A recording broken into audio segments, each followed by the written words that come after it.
नमस्कार, मी Shroti Rahul. News top 9 या bulletin मध्ये आपलं स्वागत करते आहे. महत्त्वाच्या घडामोडींचा आढावा घेणार आहोत. सुरुवात करणार आहोत टॉप 9 राजकीय बातम्यांनी.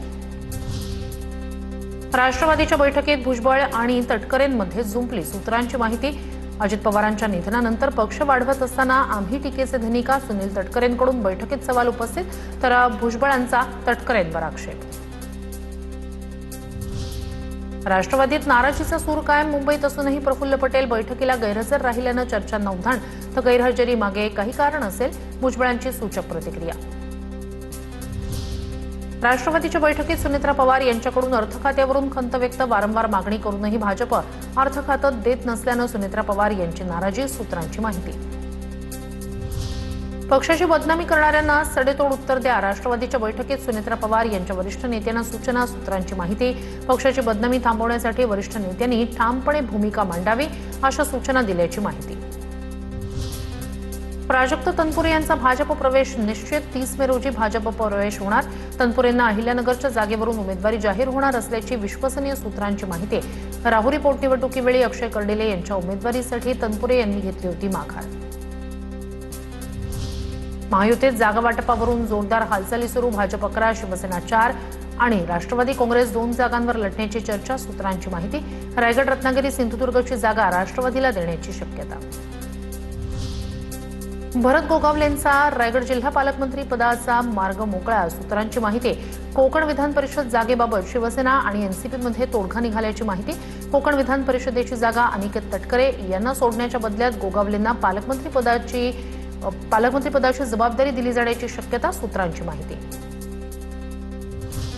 दिल्लीत आज 2 महत्त्वाच्या बैठका. कांदा आणि सिंचन प्रश्नावर तोडगा निघणार. मुख्यमंत्र्यांसह दोन्ही उपमुख्यमंत्री आज दिल्लीत. केंद्रीय मंत्री अमित शहा आणि मंत्री CR पाटील यांच्यासोबत बैठक. विधान परिषदेच्या जागा वाटपासाठी आज मवियाची बैठक. हर्षवर्धन सपकाळ, शशिकांत शिंदे, अंबादास दानवे उपस्थित राहणार.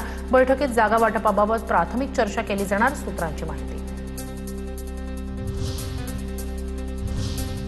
आता पाहणार आहोत टॉप 9 मोठ्या बातम्या. पुणे विधान परिषदेची जागा भाजपनंच लढवावी. पुणे जिल्ह्यातील आमदारांची मुख्यमंत्री फडणवीसांकडे आग्रही मागणी. आमदार राहुल कुल, हेमंत रासने, शंकर जगताप यांनी घेतली भेट. विधान परिषदेच्या 6 जागांसाठी शिवसेनेत लॉबिंग सुरू, सूत्रांची माहिती. 6वी जागा मेरिटच्या आधारे राजकीय बलाबल पाहता मिळावी, अशी मागणी. छत्रपती संभाजीनगर, रायगडची जागा मेरिटच्या आधारे मिळावी, अशी मागणी, सूत्रांची माहिती. विधान परिषदेच्या निवडणुकीपूर्वी भाजप आमदार बंटी भांगडिया यांचा काँग्रेसला धक्का. चिमूर नगर परिषदेतील काँग्रेसच्या 2 नगरसेविकांचा भाजपमध्ये प्रवेश.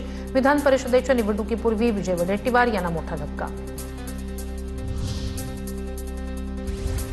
वडेट्टीवारांनी चंद्रपूर, गडचिरोलीत गटबाजी वाढवण्याचं काम केलं. गटबाजीमुळेच चंद्रपूर आणि गडचिरोलीत काँग्रेस कमजोर झाली. भाजपच्या सतीश वारजूकर यांचा वडेट्टीवारांवर आरोप. वर्धा, चंद्रपूर आणि गडचिरोली विधान परिषद मतदारसंघातील राजकारण तापलं. भाजपनं सर्वपक्षीय नगरसेवकांना भाजप सहलीला घेऊन गेल्याची सूत्रांची माहिती. काँग्रेससह इतर पक्षांचे 200 पेक्षा जास्त नगरसेवक वेगवेगळ्या वाहनांच्या माध्यमातून सहलीवर, सूत्रांची माहिती. गोंदियाच्या राजकारणात नवी चर्चा. काँग्रेसचे प्रफुल्ल अग्रवाल भाजपच्या वाटेवर असल्याची सूत्रांची माहिती.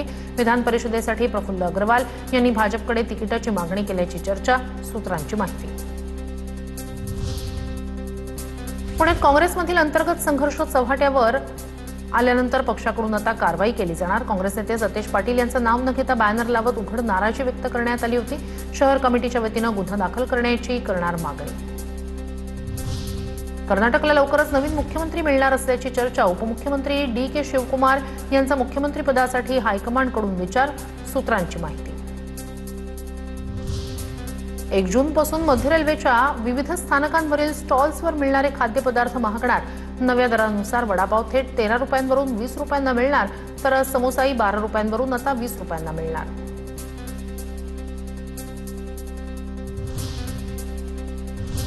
आता पाहणार आहोत टॉप 9 बातम्या महत्त्वाच्या. राज्यातील शेतकरी कर्जमाफी योजनेला केंद्रीय निवडणूक आयोगाचा हिरवा कंदील. 30 जून पूर्वी पात्र शेतकऱ्यांना कर्जमाफीचा लाभ मिळण्याचा मार्ग मोकळा. विधान परिषद निवडणूक आचारसंहितेच्या पार्श्वभूमीवर कर्जमाफीची प्रक्रिया रखडण्याची होती शक्यता. अखेर केंद्रीय निवडणूक आयोगाकडून योजनेला हिरवा कंदील. मान्सूनचा केरळमध्ये दाखल होण्याचा 26 मे रोजीचा मुहूर्त हुकला. यंदा मान्सूनचं आगमन काही दिवस लांबणीवर. केरळमध्ये मान्सून 1 जूनच्या सुमारास दाखल होणार, तर महाराष्ट्रात साधारणपणे 8 ते 10 जूनच्या दरम्यान मान्सून दाखल होण्याची शक्यता हवामान विभागाकडून व्यक्त. नीट प्रकरणातील आरोपी प्रल्हाद कुलकर्णी आणि शिवराज मोटेगावकरची कोठडी आज संपणार. दोघांनाही कोर्टात हजर केल्यानंतर सीबीआय कोठडी वाढवून मागण्याची शक्यता. नागपूरमध्ये केंद्रीय मंत्री नितीन गडकरी यांच्या वाढदिवसानिमित्तानं सर्वत्र होर्डिंग्स. राज्य अल्पसंख्याक आयोगाचे अध्यक्ष प्यारे खान यांनी लावलेल्या बॅनरवर जिनके इरादों की रफ्तार लडको से तेज है असा आशय. मुख्यमंत्री फडणवीसांकडे सुविधांची तक्रार करणाऱ्या विद्यार्थिनीला नोटीस. विद्यार्थिनीला वसतिगृहातून बाहेर काढण्याची नोटीस. विद्यार्थिनी नोकरदार आहे असं कारण बजावत पुढे केली नोटीस. आठवड्यातून 2 दिवस ऑनलाईन शाळा घ्या आणि 3 दिवसच प्रत्यक्ष शाळा भरवा. स्कूल बस मालक संघटनेची सरकारला सूचना. डिझेल टंचाईमुळे स्कूल बस मालक एकवटले. तब्बल 2 महिन्यांपासून महाराष्ट्रासह देशाच्या अनेक भागात सूर्याचा प्रकोप. उष्माघातानं देशभरात झालेल्या मृत्यूंपैकी एकट्या महाराष्ट्रात निम्म्याच्या आसपास बळी. नागपूर, अमरावती, यवतमाळ, चंद्रपूर या जिल्ह्यातच 50हून अधिक लोक उष्माघातानं मृत्युमुखी पडले. 89,000 कोटींच्या गुंतवणुकीला चालना मिळणार. 5 अतिविशाल प्रकल्पांना विशेष प्रोत्साहन. उद्योग विभाग मंत्रिमंडळ उपसमितीच्या बैठकीत मुख्यमंत्र्यांची मंजुरी.